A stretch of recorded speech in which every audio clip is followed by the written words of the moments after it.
আজ সকাল সকাল চলে গেছিলাম একটু হেয়ার কাট করতে। চুলটা এতই বাজে হয়ে গেছিলো যে কিছু বলা নেই। আর সামনেই বিয়ের বাড়ি, তো পিছনটা একদম ঝাঁটার কাঠির মতো হয়ে গেছে চুলটা। তা তোমার দাদা ওটাই হাতে তুলে দেখাচ্ছে তো চুলটা। তাই আমরা এই যে চলে গেছিলাম সেলুনে সকাল সকাল। তো এই যে তোমার দাদা আর আমি বসে আছি। এবার এই যে সেলুনটা তোমাদেরকে একটু দেখাচ্ছি যে কেমন সেলুনটা।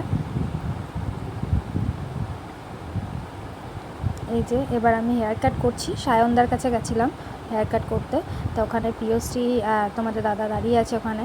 তো সায়নদা আমাকে দেখাচ্ছে যে লেন্থটা ঠিক আছে কিনা। আমি বলছি হ্যাঁ ঠিক আছে।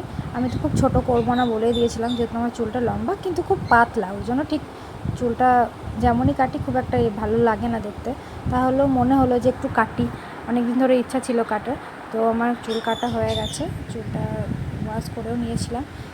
এই যে তোমাদের দাদাভাই পিছন থেকে ভিডিও করছে। আমার কাটা হয়ে গেছে চুল প্রায়। এবার তোমাদের পিওশ্রী একটু বদমাশি করছিল বসে বসে, কী করবে, ওর সময় কাটছিল না ওই জন্য। আর এই যে এখানে তোমাদের দাদাভাই চুল কাটছে, সেটা পিওশ্রী আবার ভিডিও করেছে। ও নুকি নুকি কখন যে গিয়ে ভিডিও করেছে সেটা আমি নিজেও জানি না। পরে যখন ভিডিও করছি তখন দেখতে পাচ্ছি যে পিওশ্রী ভিডিও করছে।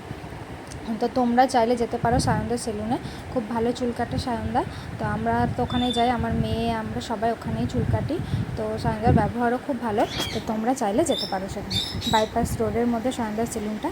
তা তোমাদের যদি সবার ভালো লেগে থাকে প্লিজ লাইক কমেন্ট শেয়ার করে দিও, আর প্লিজ সাবস্ক্রাইব করে দিও ভিডিওটা।